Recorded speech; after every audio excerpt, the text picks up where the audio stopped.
My brother stole my college acceptance, used my essay, and my parents took his side. They said be happy for him after he sabotaged me. So I waited, got into another school, and dropped the acceptance bomb at 3 a.m. It was 3 a.m. when I hit send. One email, one subject line, I got in. That's all it took to blow everything up. My mom's phone pinged in the other room, then my dad's, then my brother's. I just sat there on the couch, watching the 3 little notification lights blink through the dark like tiny warning beacons. And I smiled. For the first time in months, I actually smiled. See, 3 months earlier, my entire world had collapsed in a way I didn't even think was possible. I'd spent the whole year obsessing over my college applications, especially one school, Northwestern. My dream. I'd written this essay about growing up invisible in a loud family, how I'd learned to survive by finding my own voice in silence. My English teacher said it made her cry. My guidance counselor said it was one of the strongest essays she'd ever read. I felt seen. Then the email came. We regret to inform you. At first, I just sat there staring at it, numb. Then I went over to my brother's room to ask him if he'd gotten his letter yet. He'd applied too, even though he hadn't cared about Northwestern until I started talking about it. He was the golden child. Funny, social, varsity, everything. The kind of guy who always got second chances. His door was cracked open. I peeked in and saw my essay. On his laptop, my exact words, my story, my lines. I remember saying his name once, twice. He turned around slowly, like he'd already prepared for this moment. Then he said, "You're overreacting. It's just inspiration." He got in. Full acceptance. Same school. Same essay. And when I tried to tell my parents, they shut me down before I could even finish. My dad said, "Don't make this about jealousy." My mom added, "You should be happy for your brother. Family supports family." I felt something in me die that night. So I smiled when I hit send at 3 a.m. because I'd been waiting for that exact moment for months. The night my loser acceptance turned into something so much bigger than theirs. The night everything finally flipped. My brother, Ryan, had always been the star. 2 years older, captain of the soccer team, from king, charming to adults. The kind of guy who could crash a car and still get a pat on the back for learning responsibility. Me? I was the quiet one. The kid who stayed up late writing short stories. Reading in the back seat. The sensitive one. My parents didn't hate that about me, they just didn't notice it much. They were always too busy cheering Ryan on from the sidelines. When senior year started, I thought maybe I'd finally get my moment. I'd been working on my college applications since summer, essays, interviews, everything planned down to the last comma. My dream was Northwestern's journalism program. I'd even visited the campus, took photos, and imagined myself there. Ryan hadn't even picked a school yet. He was one of those people who coasted on charm, applying last minute, assuming something would fall into place. I remember helping him brainstorm essay ideas one night, because that's what I always did, helped him. He said he wanted to write something about brotherhood, about how I was his inspiration. I thought it was weird, but I was too tired to care. What I didn't realize was that he'd literally copied my essay word for word. When I found out, it wasn't even the rejection that broke me. It was hearing my mom on the phone with her sister, saying, "We're so proud of Ryan. He worked so hard on that essay. You know, he's always been such a gifted writer." Gifted writer. The essay I had spent weeks crying over, rewriting, obsessing about, now had his name on it. When I confronted my parents, I thought they'd see it instantly. I printed both essays and highlighted the similarities. My dad barely looked. He said, "You're nitpicking." My mom said, "Colleges don't care about essays that much, honey. He got in because of who he is. Because of who he is." That was the moment something inside me hardened. I stopped trying to make them believe me. I stopped talking at dinner. I stopped helping Ryan with anything. I started saving everything, emails, drafts, timestamps. Not because I planned to expose him right away, but because I knew one day I'd want to remember exactly how this felt. The humiliation, the gaslighting, the silence that followed. I didn't know it then, but the silence would become my weapon. Because while Ryan basked in attention, I quietly started building something else. Something that would hit a lot harder than a stolen essay. Something that would make them all remember me. After the acceptance drama, the house felt like a stage where I'd been written out of the script. Ryan was suddenly college boy. Every dinner conversation circled back to him: dorm shopping, scholarships, moving dates. My mom even said, "You'll get your turn next year, sweetheart." Like I hadn't already lost mine. I didn't argue anymore. I just nodded, smiled, and disappeared upstairs. On the surface, I was doing nothing. Inside, I was planning everything. I had one goal: get out. Not just leave home, but leave on my terms. I applied to other schools quietly. I wrote new essays, different ones that sounded nothing like the piece Ryan had stolen. I worked nights at a grocery store to save for application fees.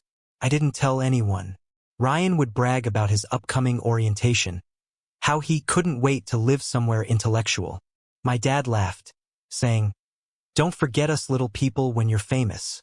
Every time he said that, I felt something twist in my chest. One night, while they were watching TV, I overheard Ryan on the phone with a friend. He said, "Yeah, I used my brother's draft. It's not like he was going anywhere." That line burned into my brain. Not like he was going anywhere. But I was. I got my acceptance letter 2 months later. A full scholarship to the University of Michigan. Journalism program. Better ranking than Northwestern's. I sat there staring at the screen, shaking, because it didn't just mean freedom. It meant I'd done it without them. I didn't tell anyone right away. I wanted to savor it. Let the truth simmer. Then I got an idea. A cruel one. My acceptance email had a timestamp, 2:56 a.m. I remembered the night Ryan posted his "I got in" announcement at 3 a.m. months before. Everyone in our house woke up to congratulate him. Felt poetic to do the same. So I decided I'd wait until the perfect moment. Until the house was quiet. Until the timing matched exactly. And when that moment came, it would be more than just an announcement. It would be the start of something I'd been planning since the night they all told me to be happy for him. Because I had proof. More than they could ever deny. And I was going to make sure the entire world saw it. 2 weeks before I planned to send that 3 a.m. email, something happened that made everything even darker. Ryan came home from a college prep weekend in Chicago. He was glowing, talking about how he'd met future classmates, professors, alumni. My parents couldn't stop beaming. I sat at the table, scrolling through my phone, pretending not to care. Then I got a message on Instagram from a random girl named Melissa. "Hey, you don't know me, but I was at the Northwestern event with your brother. I think there's been a mistake with your essay." I froze. My essay. She sent a screenshot. There it was, my essay, on a slideshow presentation for Outstanding Student Submissions. The title, "Finding My Voice in Silence." The name on it, Ryan S. They'd literally used my essay as a showcase example at the event. He'd read parts of it out loud. Got a standing ovation. That wasn't just stealing anymore. That was erasure. I thanked her, my hands shaking so hard I almost dropped my phone. She said, "It was really beautiful. You should be proud." I almost laughed. Proud? I felt sick. That night, I printed everything. The screenshot, my original drafts with timestamps, the final essay file showing my authorship date. I added the university acknowledgement email. I even saved a recording I found online of Ryan reading my words, the way he paused at my favorite line, like it was his memory. I stayed up till dawn watching that clip over and over, feeling something I didn't recognize anymore. It wasn't just anger. It was this cold, focused hatred. The next morning, I walked downstairs with the evidence folder in my hand. I was ready to blow it all open right there. But when I got to the kitchen, Ryan was already there, laughing with my parents about how he'd been invited to an early honors program. I opened my mouth to speak. Then I heard my mom say, "We always knew he'd make us proud." That stopped me cold. Because in that moment I realized they didn't want to believe me. Even if I handed them proof, they'd find a way to twist it. So I closed the folder, went back upstairs, and deleted every trace of confrontation from my mind. They wouldn't see this coming. Not from me. because by the time I exposed Ryan, it wouldn't just ruin his essay. It would ruin him, and when it happened, it wouldn't be in private. It would be public, permanent, and poetic. After that morning, I stopped trying to be the good kid, the invisible one. I decided if my family wanted to treat Ryan like a saint, I'd make sure his fall from grace was biblical. I started with research. Northwestern's journalism program had a strict plagiarism policy. I found the contact info for their academic integrity board and even a student newspaper that covered plagiarism cases. I wasn't ready to send anything yet. I wanted to time it perfectly. Ryan's move-in day was coming up. My parents were throwing a congratulations dinner the weekend before, inviting family, neighbors, everyone. The same people who had hugged him and said, "You're going to do great things." That's when the plan clicked. I'd make my announcement that same night, 3 a.m., after the party, when the house was quiet again. Just like when he'd stolen my moment months earlier. I'd hit send on 3 things at once. An email to the Northwestern Journalism Department with all the proof. A message to the university's plagiarism hotline. A mass email to my entire extended family with my own acceptance letter. Full scholarship, better program, better school. And just for symmetry, I scheduled one more thing. A post on Ryan's social media draft queue. He'd given me his login months ago to help with college paperwork. He never changed the password. I created a scheduled post titled, "Turns out I didn't write my own essay. My brother did. And he got into Michigan instead." I saved it for 3:05 a.m., right after my emails went out. Petty? Maybe. But poetic? Absolutely. While everyone else was obsessing over Ryan's dorm decor and his new laptop, I was quietly archiving proof. Screenshots, file metadata, submission timestamps. I organized everything into a folder named Family Photos. The night before the dinner, I couldn't sleep. I lay in bed, replaying every time they told me I was overreacting. Every eye roll, every dismissal, every moment they'd chosen him over me. This wasn't just revenge anymore. It was balance. He'd stolen my dream, my words, my identity. So I'd take something from him that couldn't be fixed with charm or apologies. I wanted him to wake up and realize the same thing I did the night he got in. Everything can disappear in a single email. I thought I had rehearsed the moment 1,000 times. I pictured the phone pings, the mouths dropping, the way it would recalibrate every conversation at Thanksgiving forever. I pictured Ryan's face when he read the emails. I pictured my parents' pride curdling into shame. I pictured justice. What I didn't picture was how quickly they would turn the lights on me. At 2:56 a.m., I hit send on the Michigan acceptance to the extended family list. At 2:58, I sent the packet to Northwestern's Integrity Office, PDFs, metadata, screenshots, the whole thing. At 3:05, Ryan's draft queued and posted to his account. An edited, passive-aggressive confession that read like a teenager trying to be dramatic. I watched the notifications blow up. For about 10 glorious minutes, my chest felt like it might explode. Then my phone rang. Dad. 3:12. Voice tight, not angry at first, worried. "Where are you?" he asked. "We need to talk. Now." I thought maybe he was calling to apologize. I answered the way you answer when the world is about to shift. He was louder now, almost frantic. "Turn off your phone and come downstairs." I padded to the kitchen. The house smelled like leftover party food and something metallic. Fear. My parents were at the table like jurors. Ryan sat there too, quiet, eyes rimmed red but not from crying, from rehearsed hurt. My mom slid a manila envelope toward me like evidence. Inside was a printout of an email thread from Northwestern that had landed in their inbox at 1:09 a.m., well before my report ever went through. My heart stuttered. The email thanked them for reaching out. It wasn't an accusation. It read like a request for clarification about a submitted essay. Attached was a letter allegedly from me, typed and signed, saying I'd been stressed and had shared earlier drafts with Ryan, and that I was sorry for the confusion.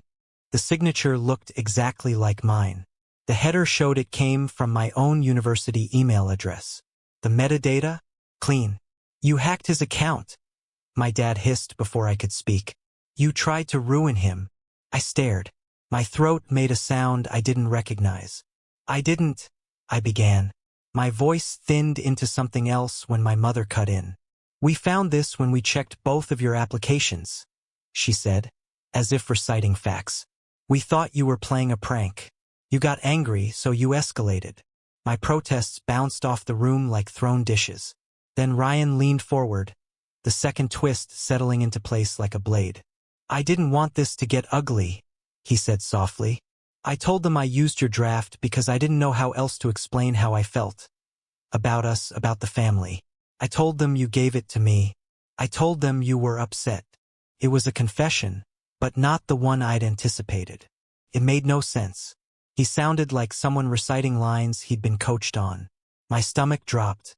The pile of documents on the table grew, screenshots of group messages I hadn't sent, a forwarding chain that alleged I'd posted the social confession on Ryan's account, a printout of a privacy settings change I'd never made. Within an hour, the story had split. My emails and evidence were being called fabrications and desperate attempts to undermine a sibling. Our family group chat was flooded with cousins choosing sides. My aunt messaged me, blunt and cold, "If this is true, you should get help." My phone vibrated with the kind of shame that burns.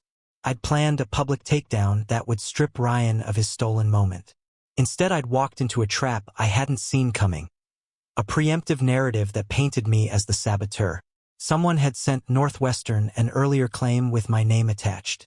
Someone had planted evidence that made my proof look like a smear campaign. I felt my future, the one I'd clawed toward, teetering. My scholarship offer email sat on my screen, bright and real.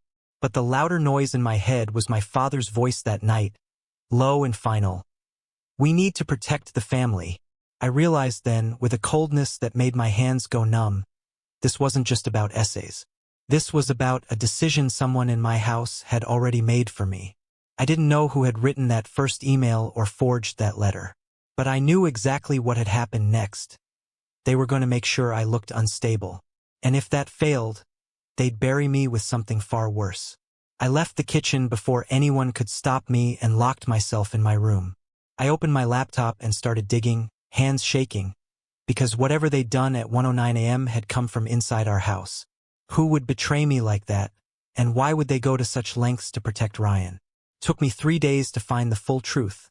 3 days of digging through emails, cross-checking IP logs, and staring at code until my eyes burned.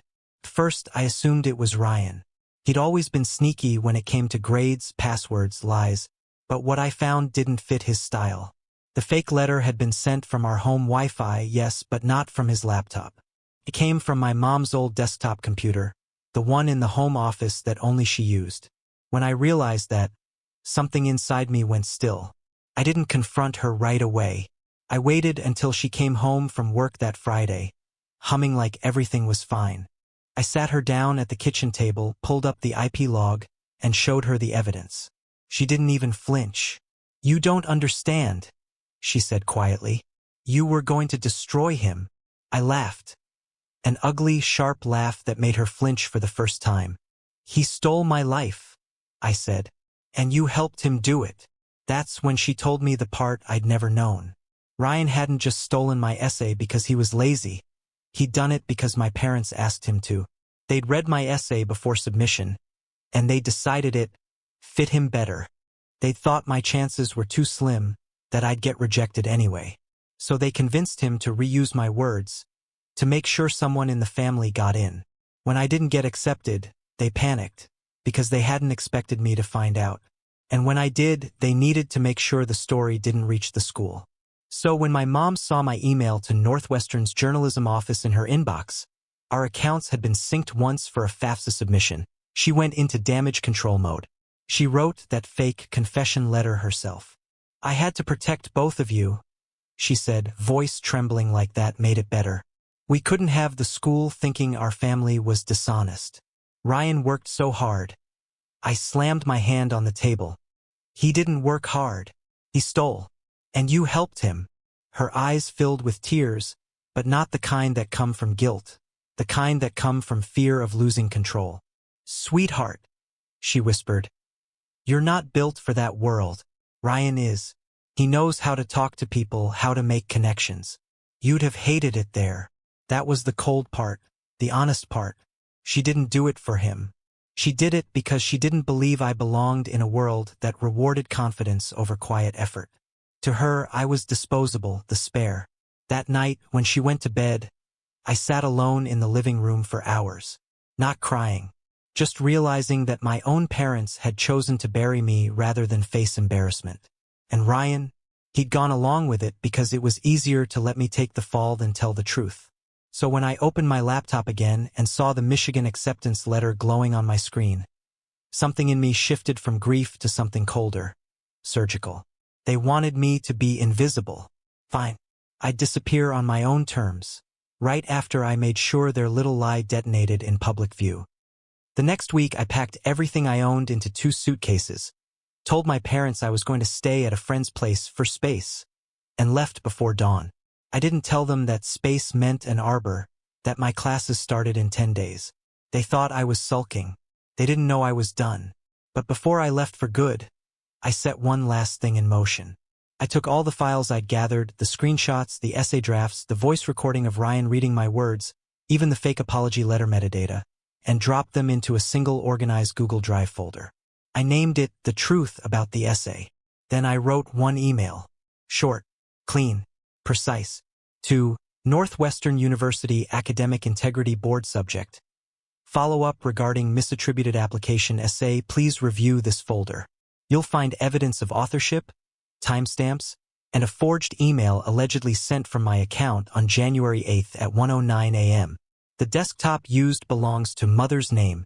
I am the original writer of the essay submitted by applicant Ryan, last name. Thank you for your time. My name then, I scheduled it to send the night before Ryan's official orientation. After that, I stopped checking my inbox. I moved into my dorm, met my roommate, started classes. Michigan felt like oxygen after months of choking. People saw me, not as someone's brother. For the first time in forever, I didn't have to explain myself. 3 weeks later, my phone buzzed with a dozen notifications. Apparently, Northwestern had rescinded Ryan's admission. Someone on campus leaked the disciplinary report to a student-run paper. It didn't name me, but it detailed a confirmed case of essay authorship fraud facilitated by family involvement. The story blew up on Reddit and Twitter for 2 days. Rich suburban family fakes college essay. By the next morning, Ryan's social media was locked. His friends unfollowed him in silence. The same relatives who'd ignored my story suddenly texted me things like, "We're proud of you for staying strong." My parents didn't call. Not once. But word got around. They'd driven to Northwestern and spoken to the dean, trying to get it reversed. It didn't work. Ryan was out. His spot was gone. I thought I'd feel guilty. I didn't. Instead, I thought about all the nights I'd stayed quiet while they praised him. All the times they told me to be happy for him. They wanted a golden boy, someone who made the family look good. They got one, for a little while. Now I had something better. My own name, clean and proven. The last time I spoke to Ryan was months later, over text. He wrote, "You didn't have to destroy me." I stared at the message for a long time before replying. "You did that when you hit copy and paste." Then I blocked him. That night, I sat on the steps outside my dorm, the fall air cold against my face. For the first time in years, the silence around me didn't feel empty. It felt earned. I found my voice again, and this time no one could steal it.